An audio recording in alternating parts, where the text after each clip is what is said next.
Salut, salut! J'espère que vous allez bien. Pour ceux qui ne me connaissent pas, moi c'est Vanessa. J'ai 40 ans, je suis mariée avec Eric depuis bientôt 5 ans et ensemble nous avons 3 enfants dont les 2 derniers n'ont que 15 mois d'écart. Lilou, Alan et Alix. Aujourd'hui, donc, on va vous parler tout simplement de la fête des pères. Et oui, demain, nous allons fêter la fête des pères. C'est une fête qui nous tient particulièrement à cœur et on va voir ensemble ce que ça a changé du moins pour Eric, cette fameuse fête, et le fait de passer de célibataire à père de famille. Avoir des enfants, ça change énormément de choses. Nous, maman, on le sait, mais ça change également énormément de choses pour les papas. J'ai la chance d'être mariée à un vrai papa qui s'occupe de ses enfants. On fait absolument tous les deux la même chose. Il prend autant soin de ses 3 enfants que moi-même. Alors il va vous expliquer lui-même ce qu'il a ressenti à la naissance de ses enfants et ce que ça a changé pour lui de devenir père aussi brutalement. Alors on vous laisse découvrir tout ça en images. Alors, raconte-nous ce que tu as ressenti à la naissance de tes enfants. À la naissance de mes enfants, en commençant par Alan, c'est le premier qui est arrivé. J'étais très stressé pour ma toute première naissance. Vraiment très stressé, d'autant plus qu'il est arrivé à jour plus 1 après terme. Un jour après la date qu'on nous avait annoncée, ça me stressait, je savais pas, je pensais que c'était grave. On nous a super bien accueillis à la maternité de Calais et ils nous ont vite rassurés, et moi. On nous a invités donc à prendre le rythme cardiaque et tout ça. Pendant un moment, j'ai eu un gros stress aussi parce qu'il a fait, Alan a fait un petit malaise vagal dans le ventre, in utero. Enfin, il y a eu un trouble de son rythme cardiaque. Voilà. Donc, les machines s'arrêtent d'un seul coup, ne bippent plus, font un bip long. Moi, je me rappelle encore avoir couru dans le couloir pour aller chercher à crier après quelqu'un. Et c'est ce petit incident qui a fait qu'on a pu rester. J'ai dû prévenir mon boss, donc, mon patron, tout ça, pour lui dire, sans être certain encore. J'ai dit voilà, on pense que lui, le médecin, nous a dit qu'il allait nous garder par précaution. Voilà. Et puis tout s'est accéléré. En fait, il y a plusieurs pièces. Il y a le monitoring, il y avait après, je sais plus, la salle de repos. On a fait, je crois, 4 salles, on a fait 1 heure par étape. Même pas, ouais. Et en fait, tout s'est accéléré. Les 4 heures, on les a vécues comme 4 minutes. Enfin, moi, personnellement, en tant que papa, je les ai vécues comme ça. Et la dernière étape, c'était la salle du bain. Alors, à la maternité de Calais, il faut expliquer, il y a une salle pour, de pré-naissance en fait pour les mamans qui sont super bien, de travail, sont super bien équipées. Franchement, même pour nous, pour la maison, on aurait pu avoir un truc pareil. C'était un coup de 100 thalasso limite. Et une espèce de gros chaudron rempli d'eau et avec un petit escalier. Et ça emballait bien ma femme. Elle voulait, mais le travail était déjà trop avancé et puis là elle était passée à 9 euros je crois, comme ça, le passage du col. Ouais.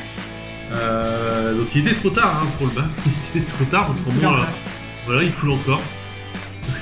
C'est tous des souvenirs en fait qu'on a et quand il est arrivé, il était minuit passé. Minuit 55. Minuit 55, 20 décembre. Ça a été une émotion qui m'a submergé en fait de joie. C'est un accomplissement en fait qui se fait. C'est le but d'une vie. C'est une décharge d'adrénaline quoi. C'est vraiment puissant. Je sais pas moi. Un vol de l'espace en parachute vers la Terre, quoi, mais qui se passe en une fraction de seconde. C'est le même saut qui se passe en une fraction de seconde. Un premier pot à pot, c'était quelque chose. C'était...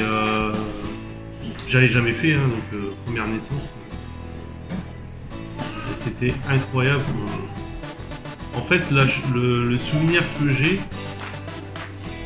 c'est de scruter, c'est de voir en fait centimètre par centimètre, voire même millimètre par millimètre de peau de sa progéniture, de son enfant. On regarde tout ça avec détail, on se compare, on regarde le travail qu'on a fait, quoi, en fait. Sa création. Et c'est beau, c'est magnifique, quoi. Enfin, je sais pas si c'est parce que c'est notre fils, mais moi j'ai trouvé magnifique. Et Alix? Alix, c'est... Alors, de l'annonce de la grossesse jusqu'à la naissance, ça a été très différent d'Alan. Et donc, c'était super différent avec Alix. Et moi, personnellement, j'ai dû m'y faire. Alors, je m'y suis fait dans les 2 premières minutes après l'annonce, pendant que Vanessa était en pleurs. Et là, j'ai dit... Ah ouais, je croyais que t'allais m'annoncer quelque chose de plus grave, en fait. Je croyais à la mort de quelqu'un. Ah bah j'ai eu peur, je crois qu'il y avait quelqu'un de mort. Donc... Moi j'ai mis 8 mois à l'accepter. Ouais. J'ai été plus lent. Et ouais, je suis témoin. Et ça c'est vrai. Mais non, moi en fait j'ai mis 2 minutes à m'y faire. En vrai. Mais j'ai quand même... peut-être pendant 8-9 mois, il a quand même fallu que j'essaye de me faire à l'idée... de m'imaginer la configuration vraiment. Et puis elle est arrivée. Et ça a été fabuleux. Et j'ai repleuré aussi, j'ai eu ma larme quand elle est venue. C'est un jour fabuleux. Comment ça s'est passé en travail 10 minutes.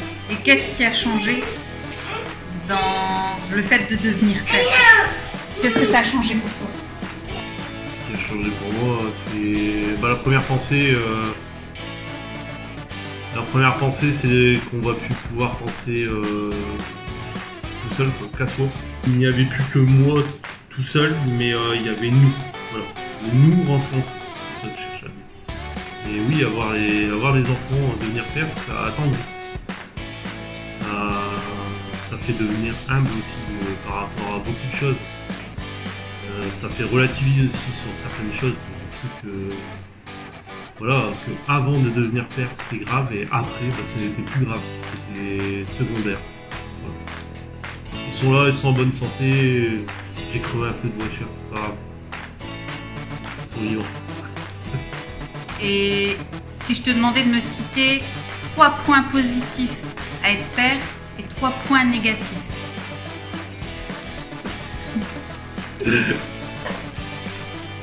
On reçoit un amour qu'on n'a pas connu. C'est le premier point. Donc premier point positif, l'amour. Deuxième point positif, des petits moments de bonheur en fait. Alors ça c'est quelque chose aussi avant de devenir père qu'on connaît peut-être mais qu'on remarque pas. Mais les vrais petits moments de bonheur, c'est quand vous vous levez le matin et puis avant de vous sortir un bol, un petit déj, un café ou quoi que ce soit, le premier truc que vous faites c'est un câlin à vos enfants et quand ils vous prennent au cou comme ça, qu'ils vous serrent, c'est... Ah ouais, c'est magique. Ça c'est le deuxième point positif. Puis en plus on en a 3 donc c'est des trucs à foison. Et le troisième point positif, c'est jouer avec eux. C'est-à-dire on peut jouer à des jeux de gosses en fait avec eux. Vraiment, on a la bonne excuse en fait. On a la bonne excuse de pouvoir jouer avec eux. Par exemple, je me suis remis à jouer au foot. Et les 3 points négatifs? Et les 3 points négatifs? Parce qu'il y en a. Oui, bah oui, il y en a forcément. De devenir père. Vous n'avez plus une seconde à vous. Il n'y a plus de... Ça attendre. Remettre quelque chose, non, s'il faut quelque chose, c'est là maintenant tout de suite. Donc au début, avec Alan et je crois un peu Alix, et même encore maintenant, c'est se lever 15 fois de son siège. Deuxième point négatif, sommeil. J'aurais même dû le dire en premier. Mais ça fait... Quand on se regarde, on le sait, on n'a pas besoin de se le dire, ça fait plus de 2 ans. C'est ça, 2 ans qu'on n'a pas passé une nuit non-stop sans devoir se réveiller. Et le 3e, le vol de nourriture. Et parce que, on va vous avouer un truc. Oui, c'est le dernier bout de gâteau.